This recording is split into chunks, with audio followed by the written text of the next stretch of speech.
The harder you grip something, the faster it slips away. That's not a warning. It's one of the oldest truths in Buddhist teaching, and most of us discover it the hard way. Maybe you've been exhausting yourself holding on to a person, a plan, a version of yourself that no longer fits.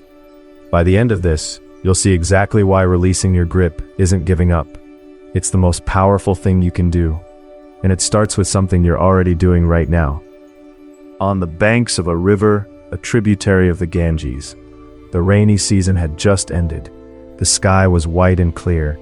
Only days before, the water had churned and roared, brown and angry. Now it moved slowly, gently, as if it had forgotten all that violence.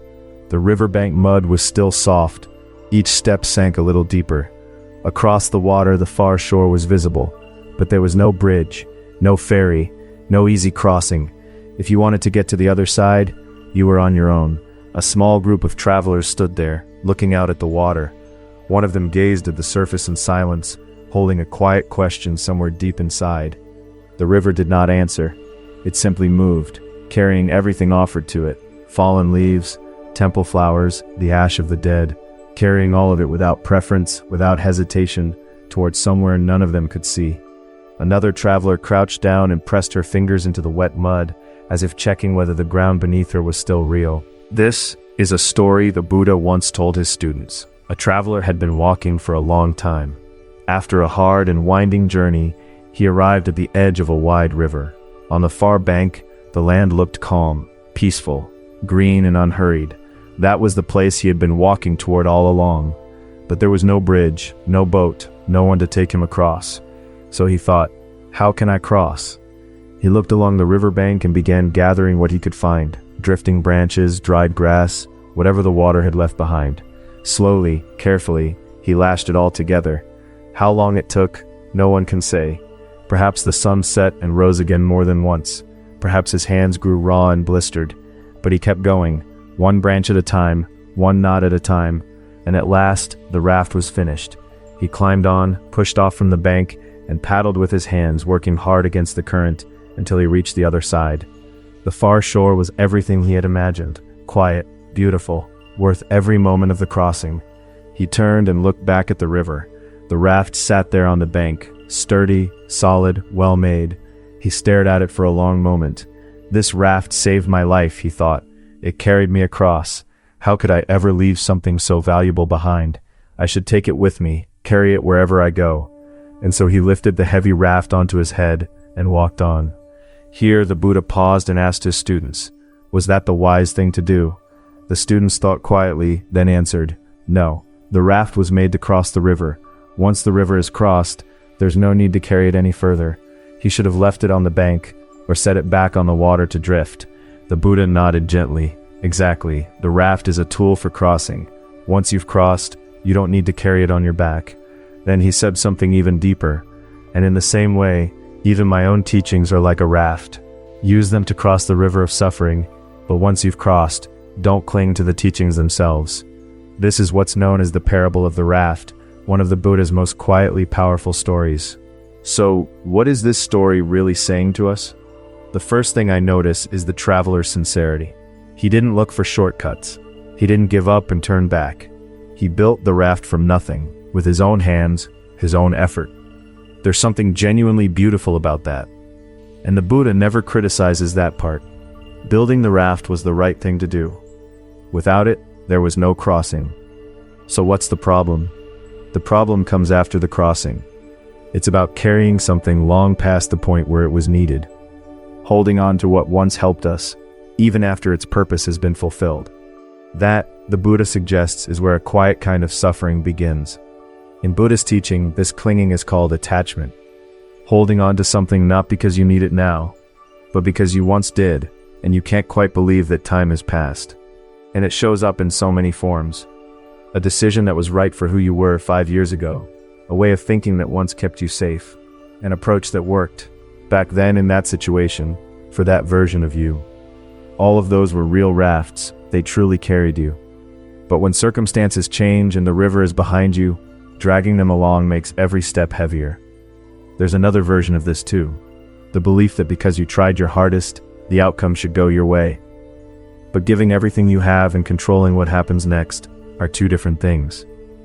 When you've truly done your best, it's okay to release the result.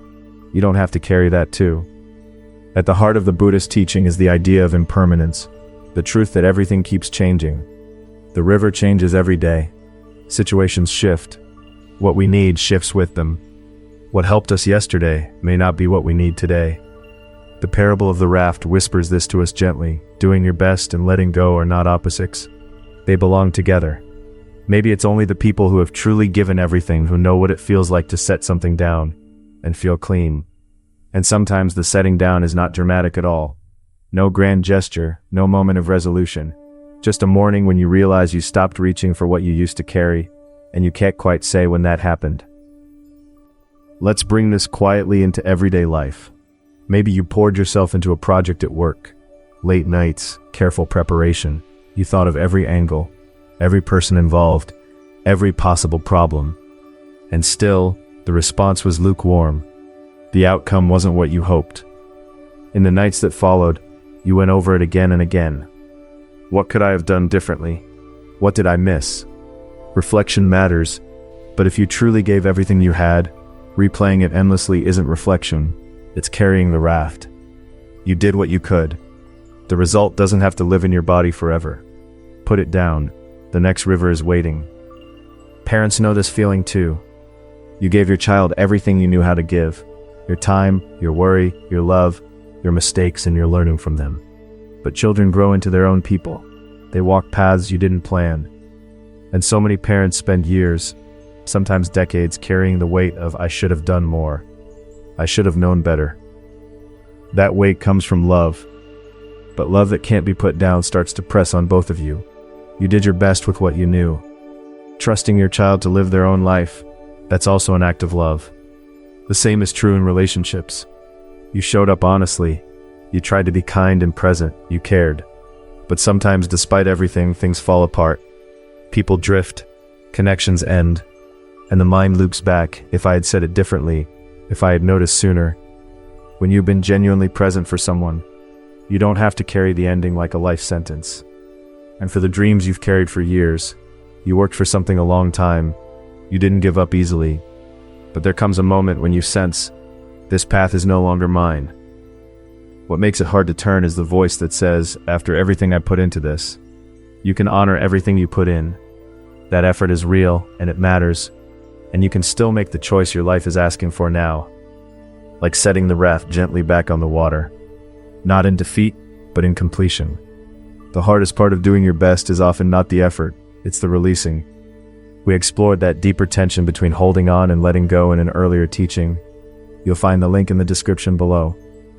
Let's sit with the parable one more time. The traveler built a raft, carefully, honestly, with torn and aching hands. That effort was real. He crossed the river. That crossing was real too. Letting go is not the same as giving up. It doesn't erase what you did. It doesn't say it didn't matter. In fact, it might be the opposite. You can only truly let go of something you genuinely finished. When you've given everything, really given it, you earn the right to put it down. If you're carrying something heavy right now, pause for just a moment and ask yourself quietly, did I do what I could? If the honest answer is yes, then you're allowed to set it down. Not because it didn't matter, because it did, and it served its purpose, and you carried it faithfully to the other shore. The raft helped you. It was good. Now let it go with gratitude. Leave it on the bank, or let it drift back on the current. Thank it, and walk on. Thank you so much for being here today.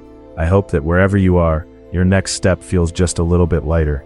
And if you pass another traveler standing at the water's edge, looking lost, looking at a tangle of wood and rope, and wondering whether it's worth building, you'll know what to tell them. Not because you read it somewhere, but because you still have the splinters in your palms.